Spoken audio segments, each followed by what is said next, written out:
কোনো ওয়ার্নিং ছাড়া call record কিভাবে করবেন, অর্থাৎ আপনি কল রেকর্ড করবেন কিন্তু অপর দিকের জন কোনোভাবেই বুঝতে পারবে না। গোপনে কিভাবে কল রেকর্ড করা যায় আসুন দেখে নেই।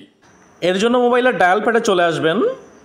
এখানে আসলে একদম কর্নারে 3টা ডট দেখতে পারবেন, এটাতে একটা ক্লিক করে দিবেন।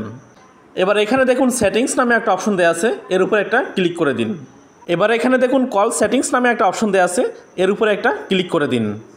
এখানে দেখুন একটা অপশন দেওয়া আছে অটোমেটিক্যালি রেকর্ড আননোন নাম্বারস। এটা যদি আপনি অন রাখেন তাহলে অপরিচিত কোনো নাম্বার থেকে কল আসলে এটা অটোমেটিক্যালি রেকর্ড হয়ে যাবে। এর নিচে দেখুন আরেকটা অপশন দেওয়া আছে অটোমেটিক্যালি রেকর্ড দিস নাম্বারস, এটাতে একটা ক্লিক করে দিন।